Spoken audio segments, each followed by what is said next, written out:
इस वक्त जो बड़ी खबर है जिस पर हम लगातार बने हुए हैं, सांसद महुआ मोइत्रा के खिलाफ अब सीबीआई ने जांच शुरू कर दी है। सीबीआई ने प्रारंभिक जांच शुरू की है, प्रिलिमिनरी इंक्वायरी रजिस्टर कर जांच शुरू कर दी है और ये उन्होंने लोकपाल के आदेश पर किया है। लोकपाल को ये रिपोर्ट सौंपेगी। लोकपाल तय करेगा कि रिपोर्ट के आधार पर एफआईआर की जानी चाहिए या नहीं। अखिलेश शर्मा हमारे वरिष्ठ सहयोगी इस वक्त हमारे साथ जुड़े हुए हैं। अखिलेश, किसी भी सांसद के खिलाफ इस तरह का मामला दर्ज होना बहुत बड़ी बात है और ऐसे भी दो तरफा मुश्किल में घिरती नजर आ रही है महुआ मोइत्रा। बिल्कुल सही बात है कादम्बी। और जब ये पूरा मामला शुरुआत इसकी हुई थी जय अनिता देहदराई जो कि वकील है सुप्रीम कोर्ट की, उनकी शिकायत पर हुई थी। आपको याद होगा कि उन्होंने 2 शिकायतें दी थी। पहली शिकायत उनकी सीबीआई को दी गई थी और दूसरी शिकायत उनकी लोकसभा अध्यक्ष ओम बिरला को दी गई थी वाया बीजेपी सांसद निशिकांत दुबे। ये दोनों ही शिकायतें जो थी इनके ऊपर कार्रवाई की मांग की गई थी। और आप जानते हैं कि जहां तक लोकसभा अध्यक्ष को दी गई शिकायत का प्रश्न है तो लोकसभा अध्यक्ष ने इसको एथिक्स समिति को भेजा था। एथिक्स समिति ने अपनी जांच की। महुआ मोइत्रा को भी बुलाया गया, विटनेसेस भी बुलाए गए, निशिकांत दुबे और जय अनिता देहदराई को, और दर्शन हीरानंदानी ने भी अपना जो एफिडेविट था वो एथिक्स समिति को भेजा। और इन तमाम जांच के बाद एथिक्स समिति ने महुआ मोइत्रा को दोषी पाया और साथ ही लोकसभा अध्यक्ष को अपनी रिपोर्ट सौंप दी है जिसमें उनकी लोकसभा सदस्यता खारिज करने की सिफारिश की गई है। और 4 तारीख से जब संसद का शीतकालीन सत्र शुरू होगा, माना जा रहा है कि पहले ही दिन एथिक्स कमेटी की रिपोर्ट लोकसभा में रखी जाएगी और उसके बाद महुआ मोइत्रा की जो सदस्यता है वो खारिज कर दी जाएगी। दूसरी तरफ जय अनिता देहदराई की जो मांग थी सीबीआई से कि चूंकि इसमें मनी ट्रेल का मामला भी है, इसमें घूस का भी आरोप था कि महुआ मोइत्रा ने संसद में सवाल पूछने के बदले घूस ली, तो इसलिए सीबीआई को दरख्वास्त की गई थी तमाम सबूतों के साथ कि वो इस मामले में छानबीन शुरू करे। लेकिन सीबीआई ने अपनी ओर से तब कोई कार्रवाई नहीं की थी। इसके बाद बीजेपी सांसद निशिकांत दुबे की ओर से लोकपाल को शिकायत की गई, क्योंकि लोकपाल आप जानते हैं कि जो पब्लिक सर्वेंट्स होते हैं, जन सेवक होते हैं, उनके खिलाफ लगे भ्रष्टाचार के आरोपों की जांच करता है। और निशिकांत दुबे की जो शिकायत थी लोकपाल को उसको लोकपाल का जो बोर्ड है उसकी बैठक हुई थी और लोकपाल बोर्ड ने फैसला किया था कि जो निशिकांत दुबे की शिकायत है इसके आधार पर सीबीआई जांच की सिफारिश की जाए, क्योंकि लोकपाल के तहत ये सीबीआई आती है और लोकपाल को अधिकार है निर्देश देने का सीबीआई को कि वो किसी भी पब्लिक सर्वेंट के खिलाफ जांच का आदेश सीबीआई को दे सकता है। तो उसी के तहत ये फैसला किया गया था। लोकपाल की ओर से इसको निशिकांत दुबे को कम्युनिकेट भी कर दिया गया था कि ये इसी तरह का फैसला किया गया। उसके बाद निशिकांत दुबे ने ट्वीट करके इस बारे में जानकारी भी दी थी। और अब ये खबर आ रही है कि सीबीआई ने प्राथमिक जांच की जिसको कहा जाता है वो रजिस्टर कर ली है। यानी अब महुआ मोइत्रा के खिलाफ आपराधिक जांच का जो रास्ता है वो भी खुल जाएगा और इससे महुआ मोइत्रा की मुश्किलें और ज्यादा बढ़ जाएंगी, क्योंकि इसमें 2 पहलू शुरू से हम कहते आए कि हैं। एक तो ये है कि जो नैतिकता की बात आती है, सांसदों के आचार व्यवहार की बात आती है कि उनको एक अधिकार मिलता है, क्या उसका वो दुरुपयोग महुआ मोइत्रा ने किया। जिस तरह से अपना लोकसभा का पोर्टल का लॉगिन पासवर्ड उन्होंने दर्शन हीरानंदानी को दिया, जो बात खुद हीरानंदानी ने अपने एफिडेविट में मानी भी है। और इसके बाद आपको ये बता दूं कि जो एथिक्स समिति की जांच हुई थी उसमें नीति यानी ministry of information electronics and information technology उसकी ओर से जो रिपोर्ट दी गई 13 की रिपोर्ट के आधार पर, उसमें यह पाया गया है कि महुआ मोइत्रा चाहे भारत में थी लेकिन उनका लॉगिन पासवर्ड इस्तेमाल करके लोकसभा की जो पोर्टल है उसको एक्सेस किया गया। और ये केवल दुबई में नहीं हुआ जहाँ पर हीरानंदानी थे, बल्कि अमेरिका में भी किया गया, जबकि उस वक्त महुआ मोइत्रा भारत में थी। तो ये बात भी अपने आप में बहुत बड़ी एक वायलेशन माना गया, इसको नेशनल सिक्योरिटी के साथ खिलवाड़ माना गया। और उसी के बाद अब ये निर्देश दिए गए हैं 10 नवंबर को एक नोटिस जारी करके सभी सांसदों को कि वो अपने निजी सहायक या किसी भी व्यक्ति के साथ अपने लॉगिन पासवर्ड या ओटीपी को शेयर नहीं कर सकते हैं। तो ये एक नया प्रावधान इसके तहत किया गया है। और साथ ही साथ ये भी महुआ मोइत्रा अपनी सफाई में कहती आई थी कि इसमें पैसे लेने की बात कहाँ से आती है, गिफ्ट की जहाँ तक बात है उन्होंने खुद इसका खुद खुलासा किया था। लेकिन अब सीबीआई के पास मामला जाने से कादम्बी ये जो रास्ता है खुल जाएगा मनी ट्रेल का। और सीबीआई जब क्रिमिनल इन्वेस्टिगेशन करेगी तो वो तमाम बैंक डॉक्यूमेंट अकाउंट उनकी तहकीकात कर सकती है, महुआ मोइत्रा से पूछताछ कर सकती है, दर्शन हीरानंदानी से पूछताछ कर सकती है। और इस पूरे मामले में जितने शख्स इन्वॉल्व हैं सबसे पूछताछ करके सीबीआई आगे इसमें बढ़ेगी। और ये इसलिए महत्वपूर्ण है अंतिम में मैं आपको बता दूं कि जब इससे पहले इसी तरह का मामला आया था 2005 में, जब लोकसभा राज्यसभा के सांसदों पे आरोप लगा था टिस्टिंग ऑपरेशन में कि उन्होंने संसद में सवाल पूछने के बदले घूस ली, तब लोकसभा यानी संसद में भी कार्रवाई उनके खिलाफ हुई थी, तब उनकी सदस्यता चली गई थी। और साथ साथ क्रिमिनल इन्वेस्टिगेशन भी हुआ था जिसको उन्होंने चुनौती दी सुप्रीम कोर्ट में, लेकिन सुप्रीम कोर्ट ने कहा था कि इसमें कोई राहत उन्हें नहीं मिल सकती। तो यही एक सिमिलर मामला आप मान के चलिए महुआ मोइत्रा के साथ हुआ है। जी, बहुत शुक्रिया आपका अखिलेश इस पूरी जानकारी के लिए। और हमारे साथ इस पर चर्चा के लिए खास मेहमान जुड़ रहे हैं। अश्विनी दुबे हैं, वकील हैं सुप्रीम कोर्ट में। यशोवर्धन आज़ाद जुड़ रहे हैं, पूर्व स्पेशल डायरेक्टर हैं सीबीआई के। और एक और ख़ास मेहमान जुड़ेंगे, लेकिन अपने सबसे पहले तो हम यशोवर्धन आज़ाद जी आपसे ये जानना चाहेंगे कि जिस तरह से एक पीई रजिस्टर हुआ है, प्रारंभिक जांच के लिए मामला दर्ज हुआ है, तो इसमें क्या क्या होता है, क्या कुछ किया जाएगा प्रारंभिक तौर पर? देखिए, पहले तो मैं सीबीआई का स्पेशल डायरेक्टर नहीं था, आईबी का था। तो ये जी, गलती। माफ करें, अ, बिल्कुल। जी देखिए, ऐसा है। इसके पहले, प्रारंभिक जांच के पहले की मैं बात करूं कि मुझे ये तीन चीजें जो उठी थी महुआ मित्रा जी के बारे में। नंबर एक, ये कि इन्होंने पासवर्ड किसी और को दिया। बिल्कुल गलत किया, मेरी राय में नहीं देना चाहिए था हीरानंदानी को। और उसका इलेक्ट्रॉनिक किसने प्रूव भी किया कि वहां से दुबई से उसे ये किया गया था। लेकिन नंबर दो, क्या उससे राष्ट्रीय सुरक्षा प्रभावित हुई थी? बिल्कुल नहीं। क्योंकि ये मुद्दा बार बार उठ रहा था। और तीसरा मुद्दा था कि कैश फॉर क्वेरी। तो कैश फॉर क्वेरी के बारे में क्या ऐसे प्राथमिक साक्ष्य थे जिसके आधार पर यह दिया गया? बहरहाल एथिक्स कमेटी ने यह सोचा, लोकपाल को सांसद ने ये मुद्दा भेजा और लोकपाल ने सीबीआई को ये भेज दिया। और सीबीआई ने उसे प्रारंभिक जांच के बतौर ले लिया है। प्रारंभिक जांच के बतौर अगर कोई चीज लिया जाता है तो इसका मतलब ये नहीं कि उसके बाद अपराधी पंजीबद्ध होना बहुत जरूरी है। और मेरी राय में ये प्रारंभिक जांच थोड़ी लंबी चलेगी। देखिए, जो एलिगेशंस लगाए गए हैं वो ये है कि इन्हें प्रेजेंट्स मिले, इन्हें कैश भी मिले 2 करोड़ के।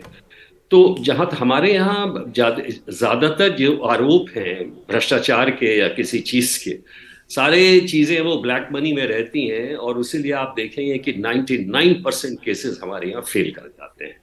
यहाँ पर पहले तो ये कहा गया है कि भ्रष्टाचार का केस है और 2 करोड़ ये है और बाकी प्रेजेंट्स हैं।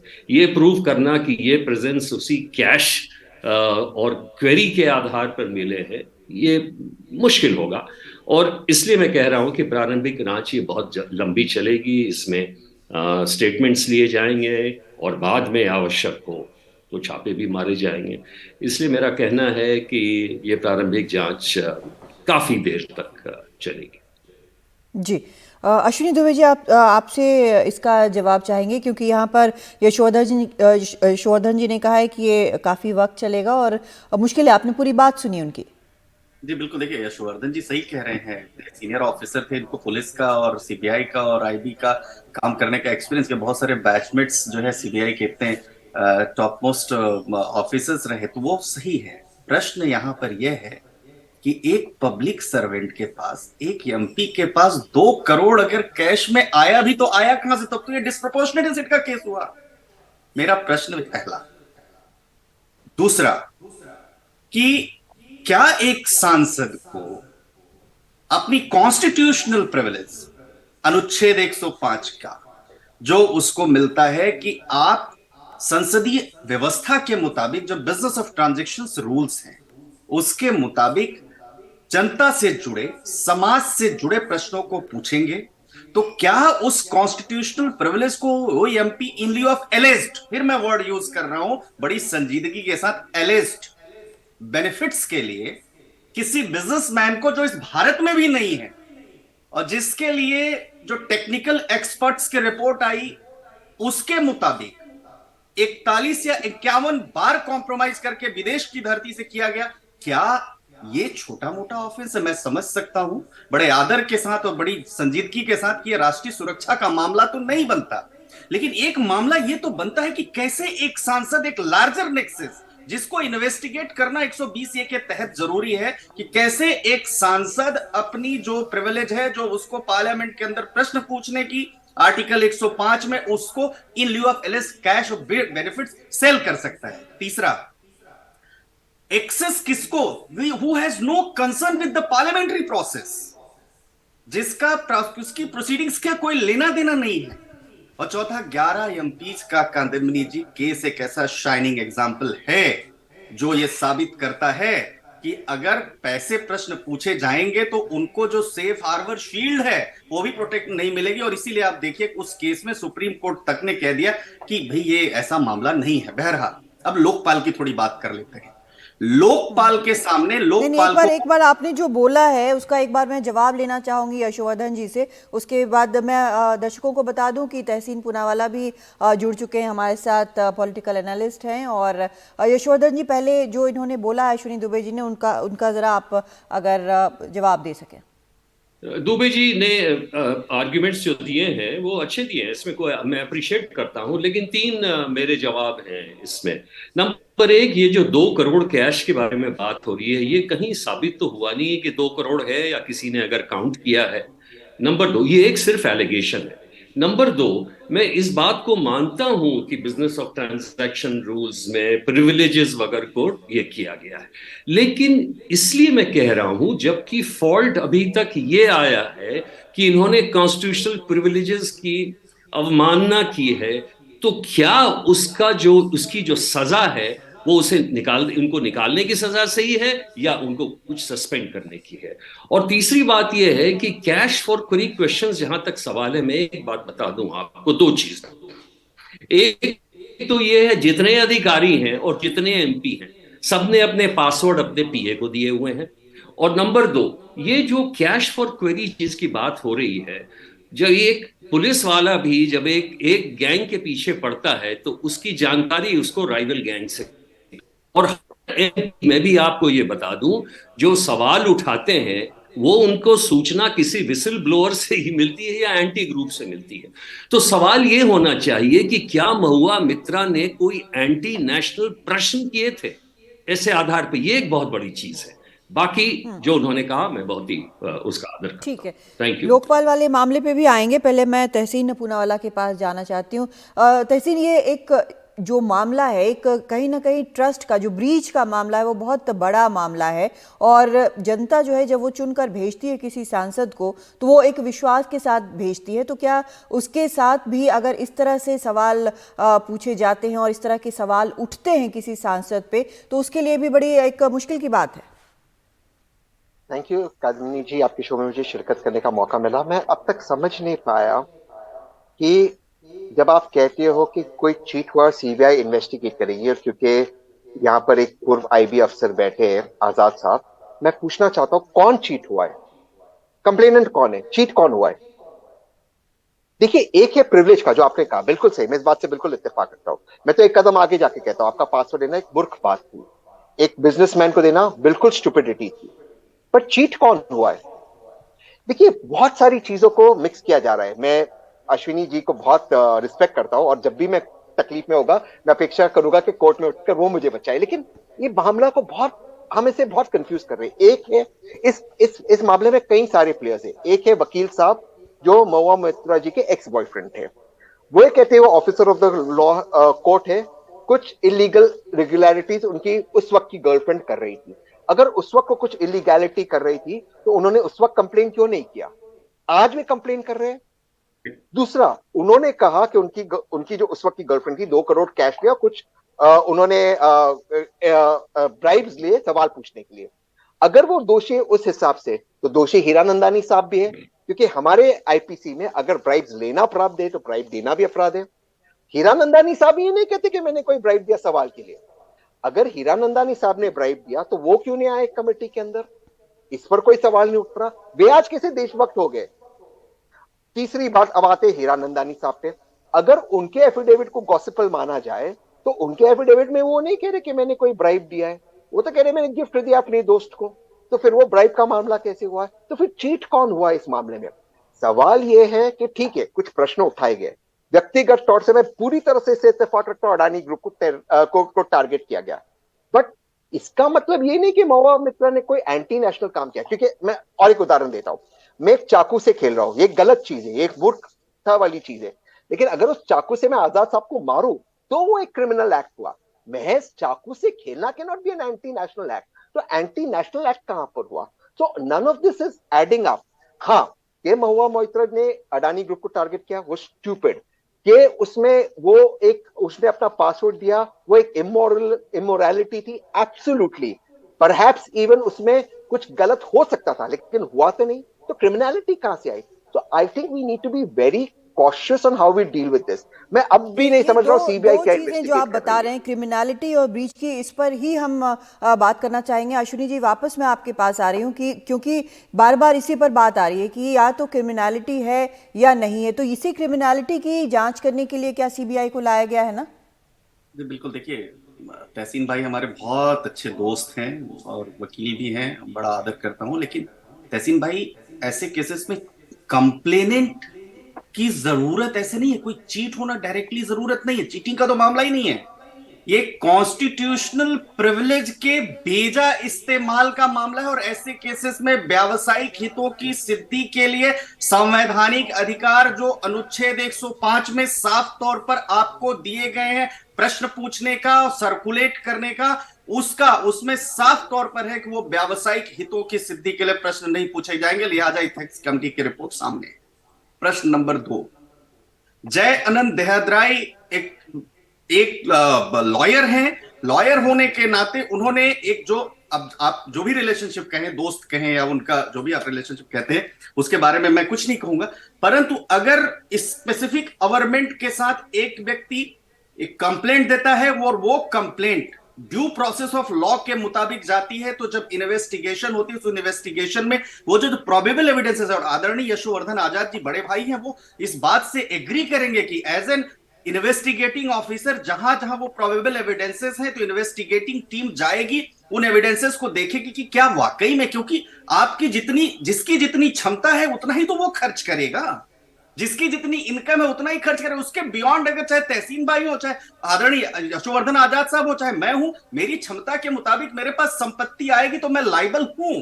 तीसरा, ये चीटिंग का केस, बड़े आदर के साथ बड़े भाई तहसीन पूनावाला जी, ये चीटिंग का केस नहीं है, ये केस आपको एक संवैधानिक अधिकार है उसके कंटेम्प्ट का है, और वो संवैधानिक अधिकार का contempt in lieu of एलिज्ड cash benefits और गिफ्ट के मुताबिक करते हैं। यानी आपके घर में आपको जो आपको पार्लियामेंट ने दिया उसके मुताबिक टाइल का एक टुकड़ा भी लगाते हैं, तो आपको इंश्योर करना पड़ेगा कि क्या वो टाइल का टुकड़ा आपको गिफ्ट में मिला या उसके बदले में आपको किसी ने पैसा दिया, या आपको, आप बताइए कि आपने कब पैसा विड्रॉ किया। उसके अलावा दर्शन हीरा नंदानी कंप्लेनेंट होते हैं, एक्यूज्ड होते हैं कि नहीं होते हैं, वो बात का विषय है। विषय यह है कि प्राइमा फेसी एविडेंस के मुताबिक दर्शन हीरा नंदानी और जय अनंत देहद्राई के जो एलिगेशंस उन्होंने लगाए हैं, वो एलिगेशंस को प्राइमा फेसी, फिर कह रहा हूं, और पीई की बात हो रही है, आदरणीय यशोवर्धन आजाद जी जो कि क्रिमिनल जूरिस्प्रूडेंस के मास्टर हैं वो इस बात को मानेंगे, पीई की बात हो रही है, प्रिलिमिनरी इन्वेस्टिगेशन के दौरान ही यह साबित होगा। और एक बार फिर बता रहा हूं कि ये लोकपाल के सामने जब कंप्लेंट गई तो लोकपाल किसी भी एविडेंस को कलेक्ट, और उन केसेस में, जिन केसेस में लोगों को इम्यूनिटी होती है, कॉन्स्टिट्यूशनल प्रिविलेज होती है, और उसके मामले में, और वो प्रधानमंत्री तक हो सकते हैं, और शिकायत और सबूतों में अगर दम नजर आता है वो बाद में। आपने जो बातें कादमिनी कही जी, हैं अश्विनी जी, अगर उसका मुझे एक जवाब मिनट मैं दोनों से लूंगी, तहसीन आपसे भी और यशोवर्धन जी आपसे भी। एक ब्रेक लेते हैं, फौरन इस चर्चा पर हम इस ब्रेक के बाद लौटेंगे, तो ये चर्चा जारी रखेंगे और अपने खास मेहमानों से बातचीत इस बेहद अहम मुद्दे पर।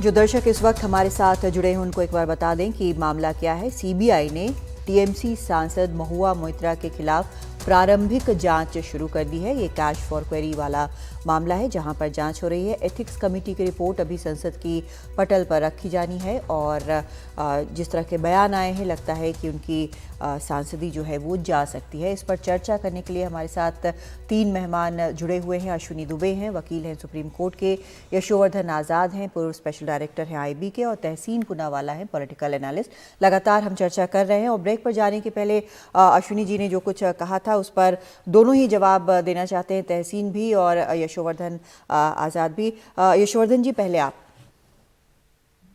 तीन बिंदुओं पर टिप्पणी देना चाहूंगा। सबसे पहले तो तहसीन पुनावाला ने जो कहा उसका मैं पुरजोर समर्थन करता हूं कि ये एक जिल्टेड लवर का स्टेटमेंट है। और इस तरह की टिप्पणी अपने पुराने साथी के साथ किसी महिला के खिलाफ करना, जब आपके संबंध टूट गए हैं, बड़ा ही हास्यास्पद और एक हीन भावना जिसमें होती है, वही लोग ऐसा करते हैं। दूसरी बात इसमें यह भी ऐड करना चाहूंगा कि अगर इतनी ही तकलीफ थी जब 2 करोड़ रुपया उन्होंने खुद देखा था, तो उन्हें उसी समय उसे दिखा देना चाहिए था ताकि वो आरोप बिल्कुल सिद्ध हो जाते। इतने दिनों के बाद ये कहना कि 2 करोड़ कैश लिया गया था, तो ये तो उनके कहने के खिलाफ महुआ मित्रा जी का कहना है, और इसमें क्या कोई निर्णय लेगा ये तो सबको विदित है। दूसरी बात, मैं अश्विनी दुबे जी के एक टिप्पणी से मैं सहमत हूं। वो ये है, ठीक है, उन्होंने अपने जो एमपीज के प्रिविलेज उसकी अवमानना की है।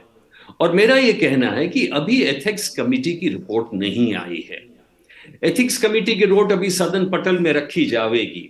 उसके पहले ही हमने निर्णय ले लिया है कि प्राथमिक साक्ष्य के आधार पर एक अलग तरफ से एक इंक्वायरी हो जाए। तो प्रिविलेज की जो अवमानना है उसके लिए क्या सजा ये है कि एमपी पद से उन्हें निकाल देना चाहिए, या उसके लिए सस्पेंशन काफी होगा? ये भी एक सोचने वाला विषय है। तीसरी बात, जहां तक प्रिलिमिनरी इंक्वायरी की बात है, प्रिलिमिनरी इंक्वायरी ये सही है कि प्रिलिमिनरी इंक्वायरी के समय ही आरोप सिद्ध होते हैं, प्राथमिक साक्ष्य मिलते हैं या नहीं मिलते हैं। लेकिन प्राथमिक साक्ष्य को निकालने के लिए मैं इसलिए कह रहा हूं कि यह जांच बहुत ही लंबी, जैसे कि वो गाना था, बात निकलेगी तो दूर तलक जाएगी, उसी तरह ये प्राथमिक जानकारी चलती ही रहेगी। क्योंकि अगर आप फॉरेन ट्रैवल्स देखेंगे और देखेंगे कि क्या वो खर्च जो है इनकम से ज्यादा है, तो मेरे ख्याल से, या किसी भी व्यक्ति का अगर आप देख लीजिए, तो खर्चे जो बाहर के हैं बहुत ही ज्यादा निकलेंगे। और कितने लोग वो ब्लैक मनी साथ में ले आते हैं, शायद वो भी इसका पता लग जाएगा। तो मेरे ख्याल से प्रिलिमिनरी इंक्वायरी लंबी चलेगी। कैश फॉर क्वेरी का जो मामला है बहुत डिफिकल्ट होगा सिद्ध करना। और चौथी बात, मैं अंत में सिर्फ यही कहूंगा, काश कि मेडिकल इमरजेंसी को देखते हुए अगर ये इंक्वायरी पोस्टपोन कर दी जाती, तो यहाँ के लोगों को बड़ा ही राहत मिलती। 425 AQI पे हम चल रहे हैं, मेरा यही कहना है। जी तहसीन जी, अश्विनी भाई ने दो बातें रखी, बाकी सारी बातें जो आजाद सर ने रखी मैं उससे बिल्कुल इत्तेफाक करता हूँ, लेकिन जो बातें अश्विनी भाई ने रखी, एक तो ये 2 करोड़ का मामला, ये 2 करोड़ जय कहते हैं कि हीरानंदानी साहब ने महुआ मोइत्रा को दिया सवाल पूछने के लिए, लेकिन हीरानंदानी साहब ये बात अपने एफिडेविट में नहीं कहते। क्यों? क्योंकि अगर ये बात सच साबित होती है तो हीरानंदानी साहब भी जेल में उनको भी जाना चाहिए। अब दोबारा से मैं सवाल पूछता हूँ, अगर महुआ मोइत्रा और जय को बुलाया गया था एथिक्स कमेटी में, तो हीरानंदानी साहब को क्यों नहीं बुलाया गया था? फिर उनको भी आना चाहिए था। दूसरी बात जो अश्विनी भाई ने कही, ये घर को रेनोवेट किया गया। देखिए, जो एमपी का घर है वो सिर्फ सीपीडब्ल्यूडी रेनोवेट करता है, ये जो कॉन्ट्रैक्टर है उसे भी नहीं बुलाया गया था। और अगर उस कॉन्ट्रैक्टर ने बाहर से पैसे लेकर एमपी के घर को रेनोवेट किया, तो उसे कॉन्ट्रैक्टर को क्यों अरेस्ट नहीं किया गया? उस पर क्यों इंक्वायरी नहीं हुई? इसलिए क्योंकि उस कॉन्ट्रैक्टर ने, जिसने किया है घर को रेनोवेट, वो सभी भाजपा के एमपी का भी घर रेनोवेट करता है, तो फिर बात बहुत दूर तक जाएगी। तीसरी बात, मैं दोबारा से कह रहा हूं, एक वकील, कि अश्विनी भाई एक वकील है, वो देखते कि उनके सामने एक गैर कानूनी चीज हो रही है, लगातार हो रही है, वो उस चीज को बताते ही नहीं जब तक वो रिलेशनशिप टूट नहीं जाता। उसके बाद जाते हो कहते हैं उस वक्त कोई गैर कानूनी चीज हो गई थी। He is not come with clean hands, जबकि उनका दूसरा एक मामला ऑलरेडी पुलिस और लीगल मामले में फंसा हुआ है, वो डॉग का मामला। तो he is not coming with clean hands. मैं दोबारा से कह रहा हूं, मैं महुआ मोइत्रा का सपोर्टर नहीं हूं। जो महुआ मोइत्रा ने कहा वो गलत है, वो परहैप्स इवन स्टूपिड है, लेकिन अगर वो एंटी नेशनल नहीं है, जैसे अश्विनी भाई कहते हैं वो चीटिंग का मामला नहीं, तो क्या इंक्वायरी है? ये इंक्वायरी कौन सी इंक्वायरी हो रही है? मुझे समझ में नहीं आ रही है ये किस बात की इंक्वायरी हो रही है। कुछ हो सकता था कि इंक्वायरी हो रही है। वक्त हमारे पास कम बचा है, एक ब्रेक लेना है। तहसीन एक ब्रेक लेना है, लेकिन यहाँ पर सवाल कई उठते हैं। एक कि मामला काफ़ी आगे चला गया है, एथिक्स कमेटी के पास गया, उसकी रिपोर्ट अब संसद में रखी जानी है। दूसरा, अगर किसी मामले को रिपोर्ट करने में, चाहे वो कोई भी कारण हो और कितना भी अगली कारण हो, लेकिन अगर देर होती है, एक वक्त के बाद दिया जाता है, तो क्या उसकी इंक्वायरी नहीं होगी? क्या जो भी एक्शन हुआ है उसमें अगर कोई पैटर्न है तो उसकी इंक्वायरी होनी चाहिए, नहीं होनी चाहिए? एक ब्रेक लेते हैं, आपसे लौटकर ये इन सवालों का जवाब चाहेंगे।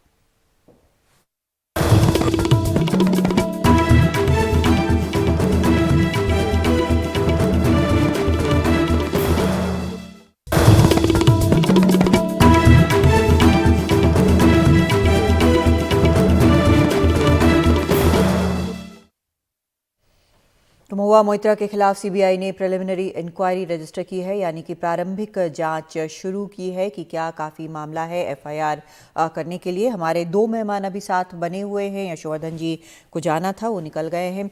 अश्विनी जी, आपसे लगातार हम बात कर रहे हैं इसको लेकर, लेकिन जो सवाल यहाँ पर बाकी दोनों जो हमारे पैनलिस्ट उठा रहे हैं उसके भी जवाब ज़रूरी हैं। कादम्बिनी जी, इन दोनों पैनलिस्ट ने, चाहे हमारे भाई तहसीन हो चाहे यशोवर्धन आजाद जी हो, उन्होंने ये कहीं नहीं कहा कि महुआ मोइत्रा ने कोई पुण्य का काम किया है, और ये भी कहीं नहीं कहा कि महुआ मोइत्रा की जो गलती है अक्षम्य है, वो नॉर्मल है, एक बच्चे की तरह गलती है। इन दोनों लोगों ने ये माना कि एक जो प्रिविलेज, एक जो कॉन्फिडेंशियल डॉक्यूमेंट ही कहेंगे इसको, लॉगिन आईडी और पासवर्ड को विदेशी धरती से कई बार व्यावसायिक हितों की सिद्धि के लिए इस्तेमाल किया, ये अपने आप में, और कहां किया? देश के सबसे बड़े लोकतंत्र का, जिसको हम मंदिर कहते हैं, जहां कानून बनते हैं, जहां पर सुरक्षा की बातें होती हैं, जहां देश की नीतियां बनती हैं, जहां विदेशी देशों से कैसे संबंध हो गए उसके बारे में बात करती, क्या देश की समृद्धि के लिए, देश की एकता अखंडता के लिए जरूर उस पर बात होगी, वो अगर विदेश में बैठे एक व्यक्ति को दिया जाता है तो प्रश्न है। मैं इस बात से अग्री करता हूं, मेरे भाई तहसीन लॉयर भी हैं हमारे साथ, इस बात से भी अग्री करता हूं कि जांच नतीजे के आधार पर ही कादम्बिनी जी एजेंसी तय करेगी कि आपराधिक मामला दर्ज किया जाए या नहीं। लेकिन जांच नतीजे पर पहुंचने से पहले जो प्रारंभिक 2 शपथ पत्र हैं और उसमें जो आरोप हैं, जिन आरोपों को डिनाई नहीं किया गया है, वो बात बेहद महत्वपूर्ण है। ना तो दर्शन हीरानंदानी जी ने, क्योंकि आप देखिए उन्होंने अपना जो शपथ पत्र भेजा, उस शपथ पत्र की सारी कंडिकाओं पर, सारे पैराग्राफ्स पर, सारे कंटेंट्स पर, सारी बातों पर अडिग है। दूसरा, जय अनंत देहद्राई एक लॉयर होने के नाते वो अप्स एंड डाउन्स दोनों जानते हैं, उसके बाद भी उन्होंने एफिडेविट दिया, क्योंकि उनको भी पता है कि बैकफायर होगा तो वो खुद भी तपिश में चलेंगे, लेकिन उसके बाद भी दिया है। तो निश्चित तौर पर ये ऐसा नहीं है कि एक बिछड़े हुए आशिक वाली बात हो या एक तड़पते हुए आशिक की बात हो, जो तहसीन भाई हमारे कह रहे हैं।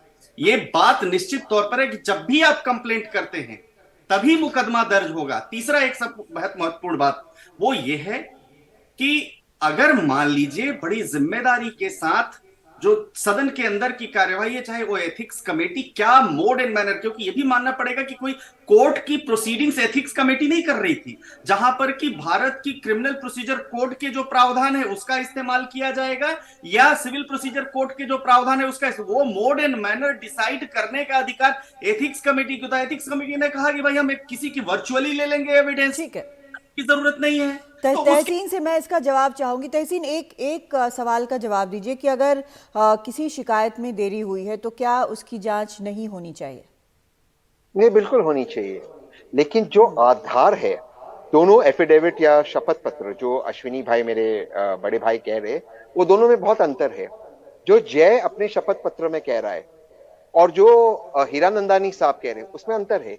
हीरानंदानी साहब ना वो पैसे की बात कर रहे, ना उस बात को कह रहे कि हमने उनको जो गिफ्ट दिए महुआ मोइत्रा को, that was in due of question, सवाल के आड़ में हमने वो गिफ्ट दिए। वो तो कह रहे मैं उनको गिफ्ट देता था। हीरानंदानी साहब कह रहे इनको गिफ्ट मिलते थे सवाल पूछने को। तो जाहिर सी बात है, अगर हीरानंदानी साहब उनको गिफ्ट दे रहे थे सवाल पूछने को या पैसे दे रहे थे, तो हीरानंदानी साहब भी क्रिमिनल है, पहली बात। दूसरी बात, अगर क्रिमिनलिटी है, ये बात का जवाब अश्विनी भाई ने नहीं दिया। तो जब जय जानते थे क्राइम हो रहा है, ठीक है, आज उन्होंने बात को एक्सेप्ट किया, लेकिन जब क्राइम हो रहा था तब उन्होंने क्यों नहीं बोला? ये तो नहीं था कि दूध पीते बच्चे थे, उस वक्त उनको नहीं पता था कि क्रिमिनल चीज है, 2 करोड़ रुपया रिश्वत लेना ये गलत है। तो जैसा उस वक्त क्या कर रहे थे, वो बात, वो उस वक्त वो क्यों साइलेंट थे, इसका उन्होंने जवाब नहीं दिया। तीसरी बात जो बहुत महत्वपूर्ण बात है, देखिए जो अश्विनी भाई ने कहा कि ये एथिक्स कमेटी एक क्रिमिनल कोर्ट या कोर्ट ऑफ लॉ नहीं है, बिल्कुल मैं इस बात को मानता हूं, लेकिन सुप्रीम कोर्ट के न्यूमरस जजमेंट से जो कहते हैं कमिटी सारे ट्राइब्यूनल के हिसाब से काम करेंगे, यानी कि जो कानूनी प्रक्रिया article 14 the right of equality before law ये अप्लाई करता है। तो राइट ऑफ इक्वालिटी में हीरानंदानी साहब का डेपोजिशन होना चाहिए था, महुआ मोइत्रा को राइट टू क्रॉस क्वेश्चन होना चाहिए था, ये कुछ हुआ नहीं। मोस्ट इंपॉर्टेंट चीज, हीरानंदानी साहब ने कोई वर्चुअली डिपोज भी नहीं किया। चलो फिजिकली नहीं आया, अगर वो वर्चुअली डिपोज करते मैं अश्विनी भाई की बात को मानता हूं, लेकिन वो भी नहीं किया। एक व्यक्ति ने एक एफिडेविट दिया, वो एफिडेविट जय के एफिडेविट से अलग है, तो फिर ये कहां से ये तालमेल होता? मैं दोबारा से कह रहा हूं, महुआ मोइत्रा ने जो किया वो बेवकूफी थी। फिलहाल जो है सबसे बड़ा फैक्टर यहाँ पर यह है कि अभी जो ये रिपोर्ट है वो संसद के पटल पर रखी जाएगी। क्या रिपोर्ट आती है वो साफ हो जाएगा कि क्या कुछ कहा जा रहा है। प्रारंभिक इंक्वायरी जो सीबीआई है उसने लोकपाल के आदेश पर किया है और वो देखेगा कि क्या कुछ सबूत है और किस दिशा में आगे बढ़ा जाए। लेकिन एक चीज़ ज़रूर है कि अगर ये हुआ है जिस तरह की बात आरोप लगाए जा रहे हैं तो बहुत ही मुश्किल स्थिति है। एक ब्रेक लेते हैं, लौटते हैं।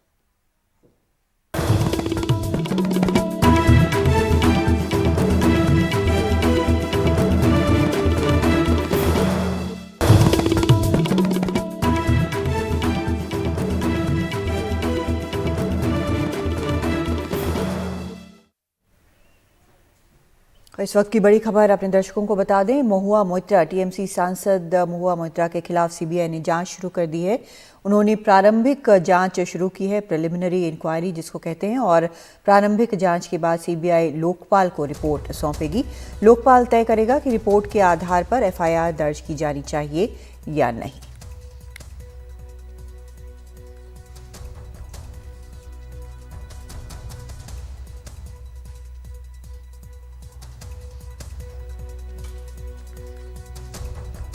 और एक ब्रेक लेते हैं, लेकिन एनडीटीवी इंडिया पर खबरों का सिलसिला जारी है।